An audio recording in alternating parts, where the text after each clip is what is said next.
I'm excited to be here. It's my second time. My first time was in 2006 when I did a film called Cages, and it played in a film festival here as well. And it actually played across the street at the other theater. So when I came here, it was a lot of full memories of many, many years back that have come, and it's been really wonderful to be here again. And it has not changed. It shouldn't. It's an old town. It should stay this way. And it's just a pleasure to be here. We got here on August 1st, and we've been spending the last 5 days just really relaxing and having a good time. We went on tours and saw the architecture, boat ride, eating a lot of local food, drinking, and just meeting good people. It's been a wonderful trip so far. Okay, awesome. And do you think there is there any difference between being in Europe and maybe especially in Prague and Czech Republic and being in the US to present an independent film, an independent movie? That's a really good question. I think speaking Europe in general, I think they have a better appreciation for the independent film, probably because there's different languages coming from all around, and so the exposure to different languages and cultures as art goes is a strength I think that the Europeans have over the Americans. Americans appreciate a film if it's in English, especially if it's made in America, and that's quite limiting. And as a result of it, you also have a American style that becomes really, really apparent, which is like the classic studio format and the rhythm and the timing down to almost a second of how a film is structured. It's very much, there's no room for like variances in American cinema in the studio film. The indie film, of course, that's what it's all about. It's like trying to break that model. But when you do that in America, you also lose an audience because they're not interested. They just want Julia Roberts and Tom Hanks, and they want the rhythm that's American. So it's a wonderful when you're young, when you're a filmmaker and you're trying to find a style instead of conforming. You're trying to actually create your own style. Independent films is the platform to be on. And because there's so much diversity and multiple angles coming in the European community for film, this is the place to be, I think. And how would you describe your style? I think it would be called, what's the word? Exponential. If I had to use one word, it's kind of exponential. Because I have an audience that's American, that's my primary audience, I like to start the film out very conventional, like an American film. And then somewhere in the middle, the audience hopefully says, "Oh, I don't feel good about this at all. What am I doing here?" And then just before they can answer that question, they're like, "Get me out of here! Get me out of here!" And then you got them on a ride that they're not predicting to be on. Because if you give them what they want, then they're not learning anything. But if you can tease them and say, just sit back, it'll be nothing. Just buckle up.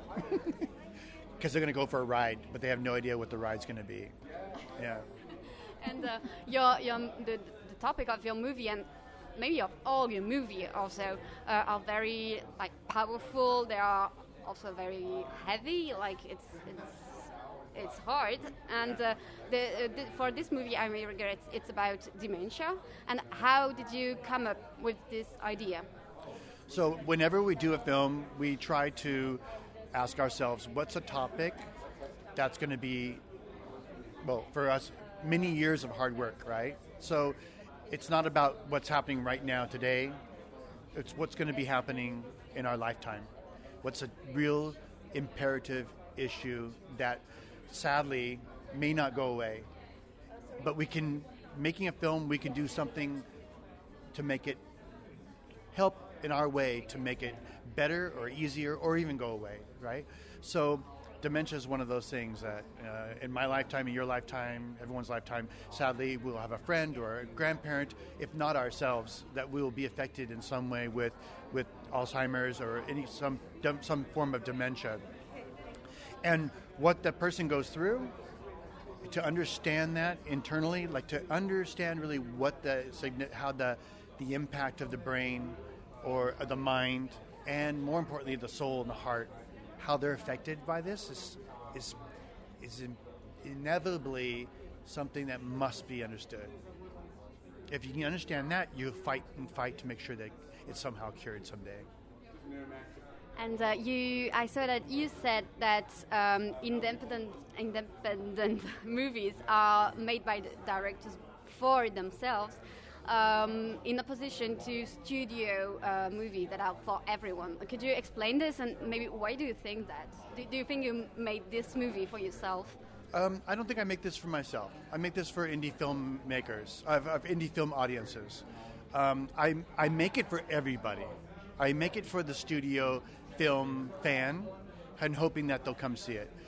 Because every film fan, every Star Wars studio buff, also has a family member with dementia. They may watch this at home, online, they may rent it, but they're not going to go to a theater because a theater is not going to play it.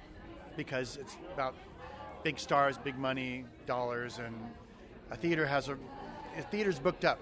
A big theater in our country, in America, if you had a great film, you couldn't play it anywhere because you wouldn't get any film theater available because studios buy those days out. It's like real estate. It's sold. And they don't know what they're going to play, but they'll play something because they're always going to have a film. So the indie film makes a film, but then they have no format to play it. And that's why what they're doing here at like this film festival, all independent film festivals, but also specifically for a Prague Independent Film Festival or Vienna Film Festival that they do, it's a platform for artists to not be afraid to say, I have a topic I want to talk about. It's not full of stars. It doesn't have $1 billion budget, but I want to make the story. I want people to know about it. These are the kind of festivals that have the courage to play it for an audience. The question is the audience interested enough to come see it? And what about your experience in the last year when you've been there? How was it? How was the audience in Prague? Always good. Yeah, I think, like I said, the European audience in general is much more interested in things that don't fit in a box. They're interested in topics that are not necessarily conventional. They're interested in growing and learning, taking chances. They're a really interesting audience in that way. They're not afraid of a second language. They're not afraid of actors that they don't know about. They're interested in story. They're interested in an experience.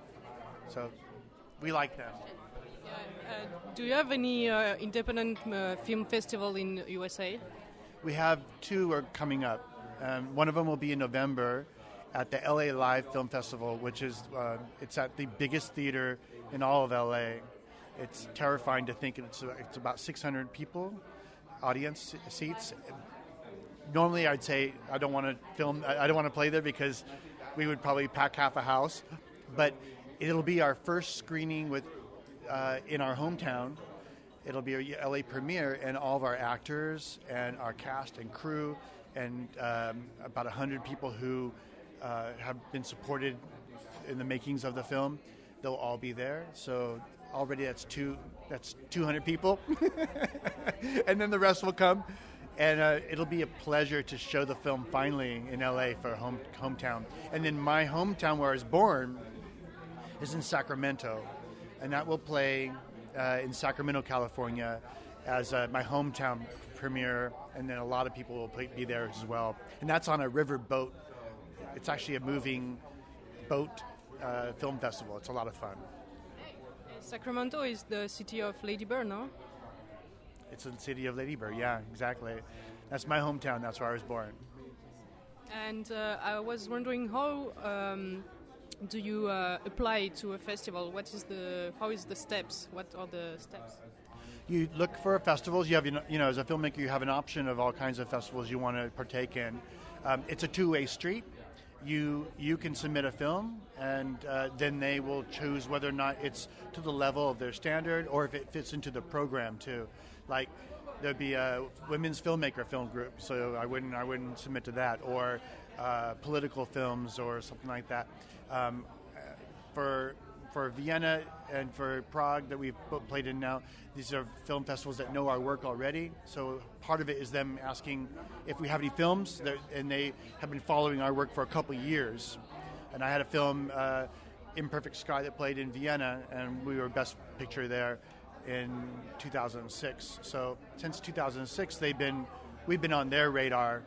And when they knew that we were doing this film, they said, please, we really want it. We want to make it part of our program. So we came to them. But you never know how a festival is going to slice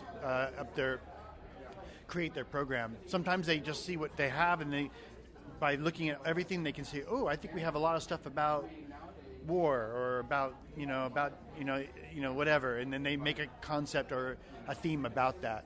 Other times they come in before the films come, and they know exactly what they want to do, and then they're looking to satisfy those categories. So, and for those independent film festivals, or how is it organized? Is there's a jury, or because I saw there's a prize at the end? Who decides that? Each film festival usually has a jury of people, and they're usually not identified. So sometimes it could be you. I don't know. I like all jury members.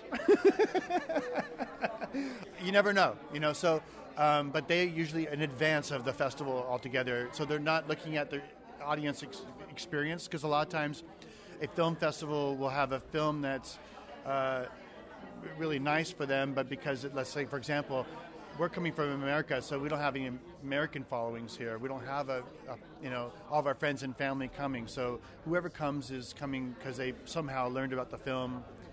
So can't judge it by the room. So they have to judge it before we ever get to the theater. So apparently they know in advance what their choices are. Thank you. Thank you.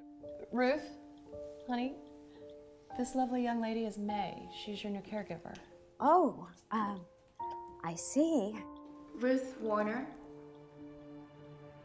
Yes, this is her.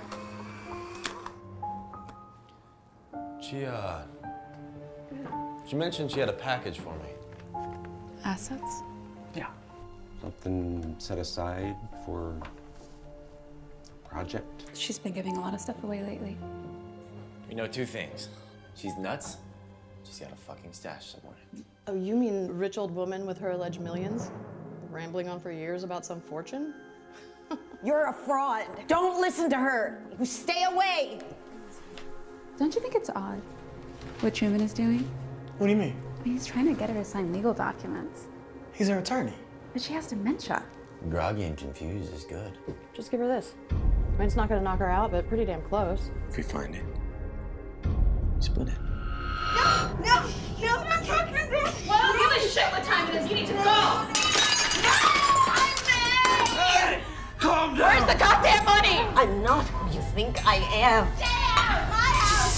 I'm gonna figure out who you are. Stay away. You really don't know what the fuck's going on here, do you? Karma will bite you in the end. You can't hide from karma.